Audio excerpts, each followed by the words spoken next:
Hi guys, कैसे हैं आप सभी। उम्मीद करती हूँ कि आप सब बहुत अच्छे होंगे। तो फ्रेंड्स, मैं मोनालिसा आप सभी का स्वागत करती हूँ मेरे YouTube channel Monalisa Sanskrit youth career पर। तो फ्रेंड्स, हमारा जो वीडियो है वो चल रहा था चाणक्य नीति के ऊपर। तो आज का जो हमारा टॉपिक है वो है चाणक्य नीति का पंचम अध्याय। तो देरी किस बात की, चलिए फ्रेंड्स स्टार्ट करते हैं वीडियो को। गुरुरग्निर्द्विजातीनां वर्णानां ब्राह्मण गुरुः पतिरेव गुरुः स्त्रीणां सर्वस्वाभ्यागत गुरुः। द्विजों के लिए अग्निहोत्र गुरु के समान आदरणीय है। चारों वर्णों में से ब्राह्मण सबसे अधिक श्रेष्ठ और आदरणीय है। स्त्रियों के लिए पति ही गुरु के और घर में आए हुए अतिथि सभी के आदर सत्कार के योग्य माना गया है। यथा चतुर्भिः कनकं परीक्ष्यते निर्घर्षणं छेदन तापताडनैः तथा चतुर्भिः पुरुषः परीक्ष्यते त्यागेन शीलेन गुणेन कर्मणा। यानी सोने की परख उसे घिस कर, काट कर, गर्म करके और पीट कर की जाती है। उसी तरह व्यक्ति का परीक्षण वह कितना त्याग करता है, उसका आचरण कैसा है, उसमें गुण कौन से हैं और उसका व्यवहार कैसा है, इससे होता है। तावत् भयेषु भेतव्यम यावत् भयम अनागतम आगतम तु भयम दृष्ट्वा प्रहर्तव्यम आशंकया। अर्थात संकट प्रत्येक मनुष्य पर आते हैं, परंतु बुद्धिमान व्यक्तियों को संकटों और आपत्तियों से तब तक डरना चाहिए जब तक सिर पर न आ जाएं। संकट और दुख आने पर तो व्यक्ति को अपनी पूरी शक्ति उन्हें दूर करने का प्रयत्न करना चाहिए। आगे कहा, एकोदर समुद्भूता एक नक्षत्र जातकाः न भवन्ति समाः शीले यथा बदरी कंटकाः। यानी एक ही माता के पेट और एक ही नक्षत्र में उत्पन्न हुए बालक गुण, कर्म और स्वभाव में एक समान नहीं होते हैं। जैसे बेर के पेड़ में सभी फूल और उनके कांटे एक जैसे नहीं होते हैं। निस्पृहो नाधिकारी स्यात् नाकामी मंडन प्रियः नाविदग्धः प्रियं ब्रूयात् स्फुटवक्ता न वंचकः। कोई भी अधिकारी लोभ रहित नहीं होता। श्रृंगार प्रेमी में काम वासना की अधिकता होती ही है। जो व्यक्ति चतुर नहीं है वो मधुरभाषी भी नहीं हो सकता तथा साफ बात करने वाला व्यक्ति कभी भी धोखेबाज नहीं होता।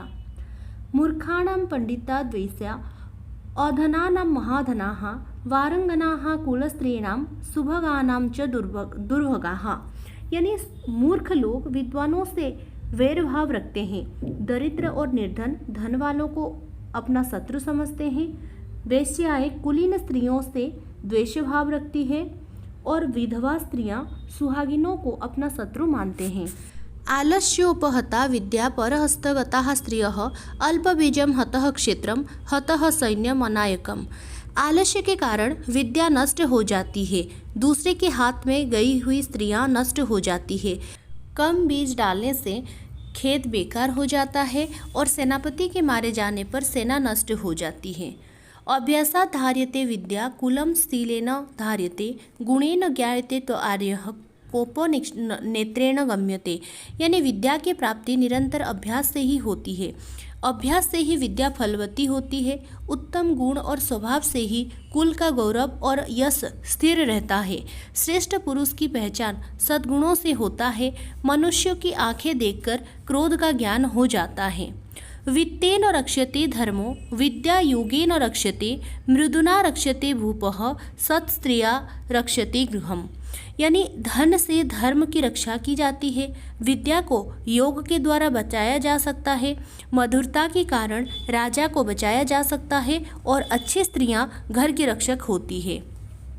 आगे कहा, अन्यथा वेद पांडित्यम शास्त्रम आचरम अन्यथा अन्यथा कुवचः शांतम लोकाः क्लिश्यन्ति च अन्यथा।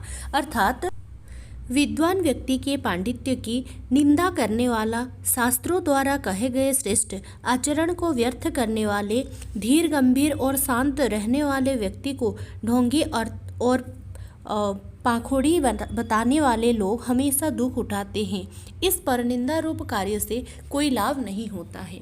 फ्रेंड्स, चाणक्य नीति का प्रथम अध्याय से लेकर चतुर्थ अध्याय तक वीडियो भी मैं बना चुकी हूँ। आपने अगर नहीं देखा तो उसका लिंक डिस्क्रिप्शन में है, जाके एक बार देख लीजिएगा।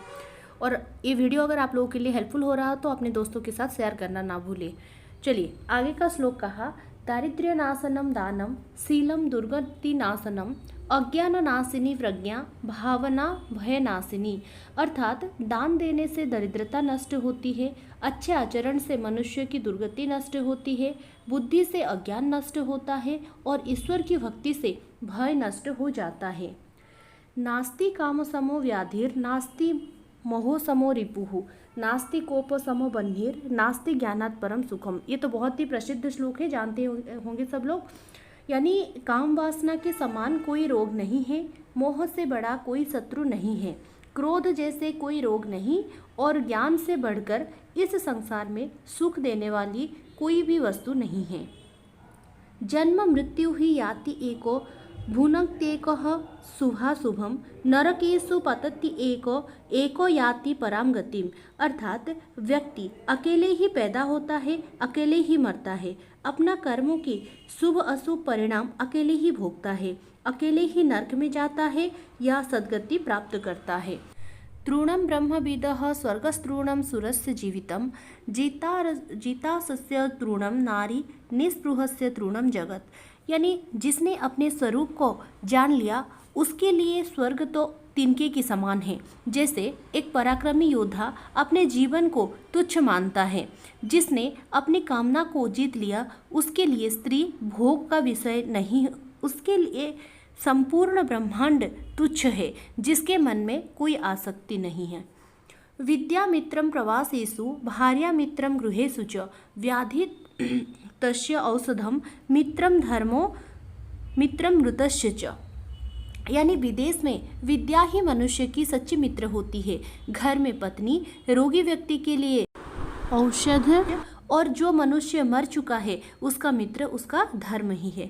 तो फ्रेंड्स, इस तरह से संस्कृत रिलेटेड वीडियो पाने के लिए मेरे चैनल में जुड़े रहिए। मेरे चैनल को अभी तक अगर आपने सब्सक्राइब नहीं किया तो जल्द से जाकर सब्सक्राइब कर लीजिए और साथ ही बेल आइकन को दबा लीजिए।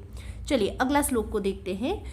वृथा वृष्टिः समुद्रेषु, वृथा तृप्तेषु भोजनम, वृथा दानम धनाढ्येषु, वृथा दीपो दिवापि च। यानी समुद्र में बारिश होना, भोजन से तृप्त हुए मनुष्य को फिर से भोजन कराना, धनी लोगों को दान देना और दिन में दीपक जलाना आदि बातें व्यर्थ और निरर्थक होती हैं। नास्ति मेघो समम तोयम, नास्ति च आत्म समम बलम, नास्ति चक्षु समम तेजो, नास्ति धान्य समम प्रियम। यानी बादल के जल जैसा दूसरा कोई जल नहीं, आत्म जल के समान दूसरा कोई बल नहीं, नेत्र ज्योति के समान दूसरी कोई ज्योति नहीं और अन्न के समान दूसरा कोई प्रिय पदार्थ नहीं होता है। अधना धनम इच्छन्ति, वाचम चैव चतुष्पदाः, मानवाः स्वर्गम इच्छन्ति, मोक्षम इच्छन्ति देवताः। अर्थात धनहीन व्यक्ति धन चाहते हैं, चार पैर वाले पशु चाहते हैं कि वो बोल सके, मनुष्य स्वर्ग चाहता है और देवता मोक्ष की कामना करते हैं। सत्येन धार्यते पृथ्वी, सत्येन तपते रविः, सत्येन वाति वायुश्च, सर्वं सत्ये प्रतिष्ठितम्। सत्य के कारण पृथ्वी स्थिर है, सूर्य भी सत्य के बल से ही प्रकाश देता है, सत्य से ही वायु बहती है, सब कुछ सत्य में ही स्थिर होता है। चला लक्ष्मी चला प्राणाश्चलम, जीवती यौवनम, चला चले च संसारे, धर्म एको ही निश्चलः। अर्थात इस चराचर जगत में लक्ष्मी यानी धन स्थिर नहीं है, प्राण भी नाशवान है, जीवन और यौवन भी नष्ट होने वाले हैं। इस संसार में केवल मात्र एकमात्र धर्म ही स्थिर होता है। और इस अध्याय का जो आखिरी श्लोक है वो कहता है, नराणां नापीतो धूर्तः, पक्षिणां चैव वायसः, चतुष्पदां शृगालस्तु, स्त्रीणां धूर्ता च मालिनी। अर्थात मनुष्य में नाई सबसे अधिक चालाक और होशियार होता है, पक्षियों में कौवा, चार पैरों वाले जानवरों में गीदड़ और स्त्रियों में मालिन अत्यधिक चतुर होती है। तो फ्रेंड्स, ये था हमारे आज के वीडियो। आई होप कि वीडियो आपको अच्छा लगा होगा। तो फ्रेंड्स, वीडियो कैसा लगा कमेंट बॉक्स में लिख के जरूर बताना। अच्छा लगा हो तो लाइक और शेयर करना ना भूलें। और फिर से याद दिला देती हूँ फ्रेंड्स, आपने अभी तक अगर मेरे चैनल को सब्सक्राइब नहीं किया तो जल्द से जाकर सब्सक्राइब कर लीजिए। और हाँ फ्रेंड्स, आप लोगों के लिए मैंने टेलीग्राम ग्रुप खोल के रखा है।